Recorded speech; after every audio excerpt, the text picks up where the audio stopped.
हमें अपने यूसीएल के फाइनलिस्ट मिल गए हैं। टी फाइनली भाई अपना रिवेंज लिया उन्होंने मैड्रिड से, जो भी कह लो। लेकिन जिस तरह का उन्होंने मैड्रिड को हराया, हराया कम है भाई, जलील ज्यादा किया है, जलील किया है। 4-0, 4-0 तो स्कोर तो एक साइड पे है, लेकिन जो जिस तरह सिटी ने आज गेम की है, city played like a champion. City generally played like a champion. और इस तरह मैड्रिड ने अपने पहले लेग में गेम की थी ना, 1-1 से ड्रॉ करके आए थे। तो आई वाज सरप्राइज कि भाई मैड्रिड इतना अच्छा खेली सिटी के अगेंस्ट, और सिटी इतना बुरा खेली। लेकिन मैं एक्सपेक्ट नहीं कर रहा था मैड्रिड को इतना बुरा, कि मैड्रिड किस प्लान से आई। पहली बात तो ये मैड्रिड का प्लान ही गलत था। पूरा वीक आप रोते रहे हो, एक बात करते रहे हो कि मतलब कि रोड्रिगो नहीं खेल रहा, हम 4 मिडफील्डर से खेलेंगे, 4-4-2 खेलेंगे। लेकिन at the end of the moment जब लाइनअप आती है तो रोड्रिगो लाइनअप में होता है। तो मे बी मैंने सोचा कि यार वो माइंड गेम्स होंगी। लेकिन बाद में जब लाइनअप आती है, रोड्रिगो तो खेल रहा है, लेकिन अब रोड्रिगर बेंच पे कर दिया है। जो जिस बंदे ने हॉलैंड को पूरी गेम में हिलने नहीं दिया, उसको वहां पिन पॉकेट रखा, जिसके साथ पीछे पीछे भागता रहा, उस बंदे को आपने कर दिया, बेंच कर दिया। अब मुझे था कि David Alaba left back, Militao Rudiger centre back, Carvajal पीछे, कामाविंगा मिडफील्ड में खेलेगा। लेकिन कामाविंगा लेफ्ट बैक खेला और रोड्रिगर बाहर निकाल दिया। एक बार 3 मिडफील्डर, मॉड्रिच, क्रूज, उस ऊपर से वल्वार्डे, तीनों बंदे, दो वल्वार्डे तो ठीक है, दोनों बंदे प्रेसिंग में स्लो है। वो तो ऊपर जाकर प्रेस नहीं कर सकते। जब प्रेस करने गए जाएंगे तो ऊपर जाके तो सिटी उसको वैसे ही आपको गोल मार देगी। अब सिटी के ऊपर तो प्रेस नहीं कर सकते। सिटी को आप प्रेस नहीं कर सकते अर्ली मोमेंट्स में। जब 20-25 मिनट तक सिटी ने जो चांसेस क्रिएट किए, चांसेस मिलते थे, 22 मिनट में जाकर गोल हुआ, वेल डिजर्विंग गोल, बर्नार्डो सिल्वा का बहुत बेहतरीन गोल वो। उससे पहले भी कोर्टुआ ने बहुत अच्छे सेव किए। एंड द एंड पे फिर वो कोर्टुआ ने एक सेव किया हॉलैंड का। उसके बाद फिर एक चांस मिला, उस बर्नार्डो सिल्वा ने गोल किया। अगर सिटी को प्रेस करने जाओगे ना, तो आपको चाहिए पेस, क्विक। सिटी रखती है अपने पास बॉल पोजेशन। और पहले हाफ में सिटी के पास 80%, 79% पोजेशन था आपके पास, और 21% आगे पोजेशन था। और सिर्फ एक शॉट, वो भी टोनी क्रूज का जो पोस्ट लगी है ना, वो शॉट गई है। टारगेट पे भी जीरो। उन्होंने 13 शॉट्स लिए हैं, 5 टारगेट से गई हैं। पोजेशन था यू। और मैड्रिड के पास सिटी के हाफ में 48 सेकंड से ज़्यादा बॉल रही। 48 सेकंड, और पहले गोल से पहले 13 सेकंड से जस्ट 13 सेकंड मैड्रिड ने अपने पास बॉल रखी, मैड्रिड सिटी के हाफ में। और पूरे हाफ के अंदर 48, जब भी एक गोल हुआ, गोल के बाद सिटी ने, मैड्रिड ने थोड़ा प्रेशर डालने की कोशिश की सिटी के ऊपर। तो 48 सेकंड तक बॉल रखी उन्होंने सिटी के हाफ में। लेकिन भाई सिटी ने कवर किया।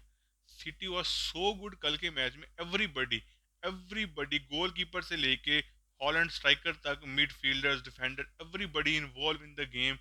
भाई वो क्या कंपोजर के साथ खेलते हैं, क्या कंपोजर के साथ। गुंदू खान भाई अगेन एक मास्टर क्लास परफॉर्मेंस। इसलिए मैं कहता हूँ कि बार्सिलोना को उसको साइन करना चाहिए। और इसलिए पेप गार्डियोला से कह रहा है भाई तू अपना कॉन्ट्रैक्ट रीन्यू कर।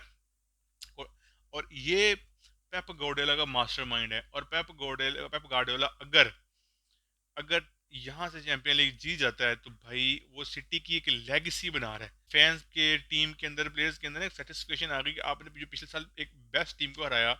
ऑब्वियसली मेरिट बेस्ट थी, अभी भी बेस्ट है, one of the best team है। इन्होंने पिछले 11 साल में 5 यूसीएल जीते हैं। छोटी बात नहीं है, बहुत बड़ी बात है। उन्होंने पिछले सालों में यूरोप में अपने आप को मनवाया। नो डाउट आज उनका दिन नहीं था, जो प्लान वर्क नहीं किया अंcelotti का। जो उन्होंने सोच के आए थे कि हमने ये प्लान एग्जीक्यूट करना है, वो भाई मिनट 1 to मिनट 90 तक वो एग्जीक्यूट नहीं कर पाए। समझ नहीं लगी, इतने कंफ्यूज थे मैरिड वाले। लेकिन अब पेप गार्डियोला को भाई देना पड़ेगा, आपको भाई हैट्स ऑफ देना पड़ेगा कि उसने जो आगे ये टीम बनाई। और जो उसने कल स्टेटमेंट दी थी मैच से पहले कि भाई हम जीत जाएंगे। रियो फर्डिनैंड ने पोस्ट मैच में बताया कि भाई मेरी पेप गार्डियोला से बात हुई थी, और पेप गार्डियोला ने मुझे कैसे बताया था कि भाई हम उन्हें हरा देंगे, we going to beat them, you believe or not, we going to believe them, you are going to bet on him, we are going to believe beat him. हमने 2 साल पहले भी उनको हराया था और अब भी हराएंगे। और सिटी 2018 से चैंपियन लीग के अंदर अपने होम से नहीं हारी। Last time I think Liverpool ने हराया था उनको। उसके बाद सिटी अपने होम पे चैंपियन लीग का मैच नहीं हारी। अब पेप के पास एक गोल्डन चांस है टेरिबल जीतने का। आई थिंक पहले सिर्फ एक टेरिबल जीता हुआ यूनाइटेड ने, और अभी यूनाइटेड ही उनके सामने है जो सेकंड फाइनल में है एफए कप के अंदर, जो उनको हरा सकती है और टेरिबल से रोक सकती है। लेकिन यूनाइटेड की वो कंडीशन नहीं है कि वो उनको हरा सके। अब चैंपियन लीग का एक फाइनल भी है, लीग भी जीत जाएंगे, एफए कप के अंदर 3 टेरिबल जीतने का एक अच्छा मौका और एक लेगेसी स्टार्ट करने का मौका। अब चैंपियन लीग के अंदर सिटी एक ऐसी टीम है ऐसी टीम बन के आ गई है कि लाइक जैसे पहले मैड्रिड थी, एक बॉस टीम चैंपियन लीग के अंदर, जैसे सिटी ने पहले फार्मर लीग बनाया, इसको आगे प्रीमियर लीग को बनाया आ गया, वो यूसीएल को फार्मर लीग बना सकते हैं because they are playing the football, वो बना सकते हैं इजीली। ओनली मैड्रिड, बायर्न और लिवरपूल, ये तीन ऐसी टीमें हैं कि जो कि सिटी को आगे जाके हरा सकती हैं, इनके पास इतनी कैपेबिलिटी है, क्योंकि Barcelona is on transition phase. Arsenal को तो आप काउंट ही ना करो, चेल्सी को भी है, वो भी प्लेयर्स खरीदे हैं, काउंट ही ना करो उनको।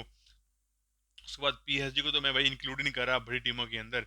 जुवेंटस अभी यूरोप में खेल रही है, वो भी उनको भी काउंट ना करें, तो पीछे रह कौन गया? पीछे बायर्न, मैड्रिड और लिवरपूल ऐसी टीमें हैं जो इनको टफ कंपटीशन दे सकती हैं और इनको इस चैंपियन लीग से आउट कर सकती हैं।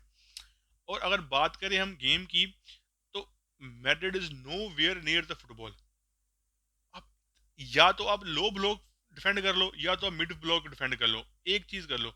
लो ब्लॉक अगर डिफेंड तुम लोग को नहीं करना है तो भाई पीछे बैठे रहो ना, तुम लोगों को आगे जाकर प्रेस करने की जरूरत क्या है? पहली बात तो आपके पास मिडफील्ड में उतना एक्टिव बंदे नहीं है।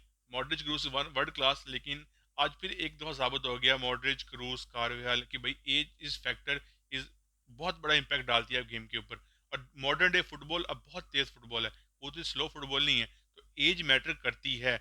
They are world class players, एक दौर में अपने प्राइम पे बहुत तगड़े थे, लेकिन बड़े मैच में आके एक बात चलता है आपको कि भाई ज़रूरत थी आपको अच्छे यंगस्टर्स मिडफील्डर की साइनिंग की, लेकिन जो आपने नहीं की।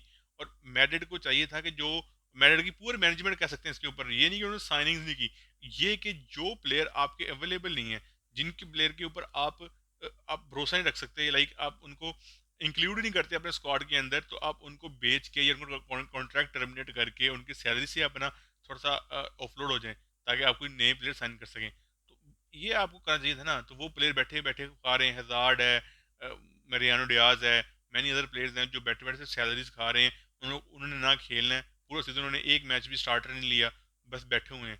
तो आप ऐसे प्लेयर से ऑफलोड हो, कोई अच्छे प्लेयर साइनिंग लेके हैं जो आपको इम्पैक्ट डाले सब्स्टिट्यूट प्लेयर्स के ऊपर। अब डेनिस बाइस को सोचा जाने का, सेंसियो का भी इतना इम्पैक्ट नहीं है, ठीक है उसने ओवरऑल चैंपियन लीग में गोल किए हुए हैं बहुत ज़्यादा, लेकिन उतना इम्पैक्ट नहीं है। और बात रही यहाँ पे अगर लो ब्लॉक की, अगर लो ब्लॉक अगर डिफेंड करने जाना है, आप पीछे रह गए तो पीछे बैठे रहो, तो फिर प्रेसिंग करने की जरूरत नहीं है। अगर आप प्रेस करने जाओगे तो फिर पिटोगे आप। अगर अगर मिड तो आप ऐसे ही ब्लॉक कर सकते नहीं थे, सिटी का मिड ब्लॉक आप कर सकते ही नहीं थे। तो अगर अगर सपोजली मैड मिड ब्लॉक करने जाती, कामा और क्रूस और मॉडरिच ओवरली प्रेस करने के लिए आते, अगर वो प्रेस करने के लिए आते, और सारी बात है विनी जूनियर 2 वर्सेस 3 ऑलरेडी नीचे से प्रेस करने आता, तो बर्नार्डो सिल्वा को स्पेस मिलती बाहर, तो बॉल जाता बाहर, कामाविंगा प्रेस करने के लिए गया, केडीबी ओपन हुआ, एंड हॉलैंड, गुंदोगान गैटरी में रन मारा था, जैक ग्रेलिश उसके ऊपर, हॉलैंड के ऊपर डेविड अल्बा, रोड्रिगेज मिलिटाओ उसके ऊपर, गुंदोगान के ऊपर, कार्वे हाल के ऊपर, जैक ग्रेलिश प्लस वलवार्डे उधर, तो ट्रैक बैक वो भी करे। तो फिर जब कामाविंगा ड्रॉप किया और केडीबी ने गैटरी में रन मारा, तो केडीबी के पास स्पेस ही स्पेस है, और वो जितना ऑफ स्पेस का जितना वो खतरनाक बंदा दुनिया में वो है ना, उसके पास इतना तगड़ा विजन है कि वो कहीं से भी बॉल खिला देता है, टाइट स्पेस में भी अगर, लेकिन आप उसको ओपन स्पेस दोगे फिर तो वो आपको भाई चीर पाड़ देगा, वो तो फिर लिहाज लेगा ही नहीं, तो मल्टीपल गोल्स हो सकते थे। तो वो तो चांस ही नहीं था कि आप वहां पे कर दे। तो मैड्रिड इसलिए कंफ्यूज थी कि वो लो ब्लॉक डिफेंड करे या मिड ब्लॉक डिफेंड करे। तो ये चीज कल जो प्लान एंजेलोटी लेके आया था कि हम ये एग्जीक्यूट करेंगे, तो वो प्लान तो भाई कल एग्जीक्यूट हुआ ही नहीं। अब ये कह सकते हैं, बर्नार्डो सिल्वा भाई क्या प्लेयर है वो, उसने स्टार्ट में ही दूसरे तीसरे मिनट में जो वो विनीसियस जूनियर ने प्रेस किया था और कामाविंगा के बीच में से उसने बॉल निकाला मक्खन की तरह, भाई मक्खन की तरह। फिर उसके बाद उसने जो पूरी गेम की है, off the ball, on the ball, दोनों लिहाज से, plus Jack Grealish, they are both toying with the ball. जब जब कार्वे हाल उसे प्रेस करने के लिए गया पिछली गेम में, जब मैंने कहा था कि कार्वे हाल ने जैक ग्रिलिश को ऑन किया था, जैक ग्रिलिश इतना यंगस्टर और एक बुढ़े बाबे से, एक बुढ़े प्लेयर से, एक एजेड प्लेयर से रन नहीं मार पा रहा, उसने भाई मेरी बात नहीं सुन ली थी, पता नहीं क्या हो गया, उस बंदे ने वन ओ वन में, एवरी वन ओ वन डोल में कार्वे हाल को बीट किया, every one, the main man. अब गुंदोगान को नहीं बोल सकते आप, जैक ग्रिलिश ने इस गेम के अंदर अपना पूरा 100% दिया है। What amazing game by both players, these both players. KDB तो भाई आउटस्टैंडिंग है ही है, पर भाई बर्नार्डो सिल्वा बड़े मैच का बड़ा प्लेयर, उसने लास्ट से भी सिटी के अगेंस्ट जो गोल मारा था नियर पोस्ट पे कोर्टो का बीट गया था, आज भी ब्रेस मारी है। व्हाट अ गोल और what a vision bye KDB. क्या वो विजन था, क्या वो कहाँ पे था वहां पे मिड आपका कोर्ट मॉडरिच क्रूज कामाविंगा प्रेस करने के लिए, वो कामाविंगा प्रेस करने के लिए गया पीछे ड्रॉप किया और मॉडरिच क्रूज खाली खाली हुए, केडीबी प्रेस करने लगे और सिल्वा के पास स्पेस खाली गई, सिल्वा ने गोल मारा जो मैंने भी बात की थी।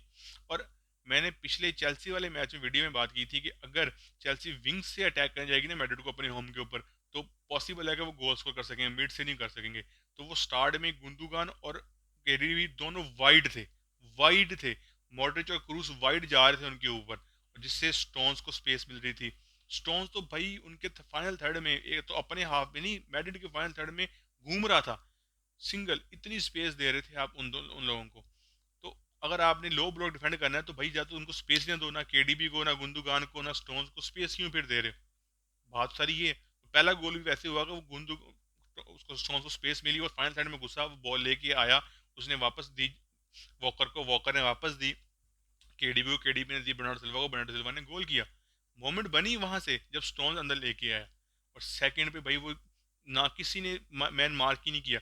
वहां पे भी कामाविंगा की गलती, कामाविंगा अपने ऑफ द पोजीशन गया जैगलिश के ऊपर, ठीक है ऑफ द पोजीशन जा रहा है तो वहां पे रहे ना, तुम्हारी स्पेस कोई ना कोई कवर कर लेगा वहां पे। तो वहां पे उसको ओपन छोड़ के अपनी पोजीशन पे आने की कोशिश की और वहां पे जैकलिश ने दोबारा रन मारा अंदर, और वो गुंदुगान का रन किसने देखा ही नहीं। फिर वो गुंदुगान ने टच लिया, शॉट ली, डिफ्लेक्ट हुई बड़ा सिल्वा के पास, उसने इजी हेडर लिया अंदर, सिर्फ जस्ट प्लेस किया, पावर की बजाय प्लेसमेंट के गया और बेहतरीन बेहतरीन गोल किया।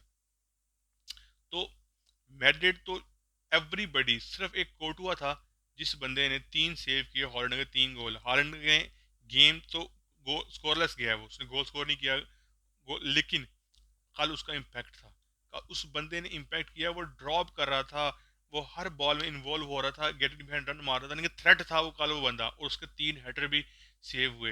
ये दो दो तो उसने बहुत आउटस्टैंडिंग सेव किए हैं भाई, बेहतरीन सेव, बेहतरीन सेव कोर्टुआ। और कोर्टुआ की भाई एक सिर्फ कोर्टुआ था जिस बंदे ने बचाया, वरना सिटी मस्ट हैव गोल 6 और 7 गोल्स कर सकती थी इजीली, ह्यूमिलेशन थी वो मेरिट के लिए, लेकिन कोर्टुआ नहीं बचाए हैं।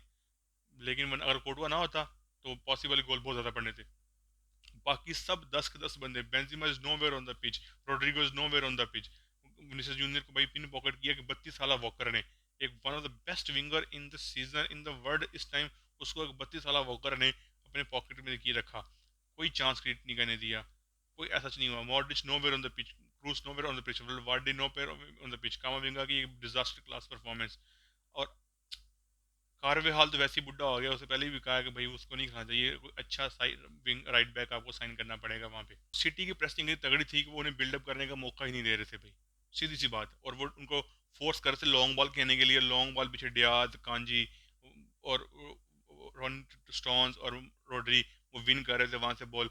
मैड्रिड भाई, और Madrid don't know how to press without the ball, Madrid को कल समझ नहीं लग रही थी वो क्या करे। और जो उनके सब्सिट्यूट प्लेयरों का हमेशा इम्पैक्ट होता है सिटी मैड्रिड के ऊपर, अल्वारेस बेहतरीन बेहतरीन जो फर्स्ट टीम प्लेयर है, वर्ल्ड कप पूरा खेला हुआ है, महारेज पिछले साल का फर्स्ट टीम प्लेयर है, Phil Foden first team player है, बेहतरीन बेहतरीन उनके पास स्क्वाड में इतनी ज्यादा डेप्थ है। सिटी के सब्सिट्यूट प्लेयर भी उतने ही अच्छे हैं जितने कि उनके फर्स्ट टीम प्लेयर, ये बात नोट कर लें। जो सिटी के सब्सिट्यूट प्लेयर्स भी उतने ही अच्छे हैं जितने कि उनके फर्स्ट टीम प्लेयर हैं। तो you can't compete with this team, जो उनके पास स्क्वाड डेप्थ ही बहुत ज्यादा है। एंड भाई कल पेप गार्डियोला ने भाई ऑन किया मैड्रिड को, सिटी ने कल ऑन किया मैड्रिड को, अमेजिंग अमेजिंग परफॉर्मेंस पाई मैड्रिड की, सॉरी सॉरी सिटी की। अब this is a golden chance. अब इंटर और एसी में कोई भी आती तो सिटी ने हरा देना था उनको, कोई भी यहाँ से आती थी हरा देना था। अगर नेपोली होती तो फिर बात कुछ और थी, लेकिन it's football, you never know कि भाई क्या इंटर और inter on that given day कुछ ऐसा कर दे कि भाई वो सिटी को शतल करवा दे। लेकिन लेकिन ये हो नहीं सकता, मेरा नहीं ख्याल यहाँ से जीती होगी, क्योंकि पहले तो सिटी ने बाइन को हराया, फिर उन्होंने मैरिड को हराया, अब उनके लिए इंटर मिलान है, बस वन लास्ट चांस उनके लिए आई गेस। उससे पहले वो प्रीमियर लीग भी जीत जाएंगे, एफए कप का भी फाइनल हो खेलेंगे, फिर देन चैंपियन लीग का फाइनल होगा। तो I think City deserve, and there is a new boss in the town, in the Europe you can say that. And what a game, what a game भाई, कल की one sided game, और मैं expect नहीं कर रहा था mad को इतना बुरा, ऑनेस्टली स्पीकिंग बट होता है, आप इसके ऊपर कार्लोस अंजेलोटी का क्या नेक्स्ट सीजन होता है, वो क्या उसको मैड्रिड मैं क्या मैड्रिड उसको रुकवाती है या वो खुद रुकता है। लेकिन आप कार्लोस अंजेलोटी के ऊपर ब्लेम डाल सकते हैं, भाई उस बंदे की अचीवमेंट है मैड्रिड के लिए, उसने पिछले साल चैंपियन लीग जितवाई है, बट समटाइम्स बुरे दिन होते हैं। वो आज था सिटी मैड्रिड का बुरा दिन, और वो बहुत ही बुरा दिन था। और and then let's see in the final for City versus Inter Milan। तब तक के लिए तक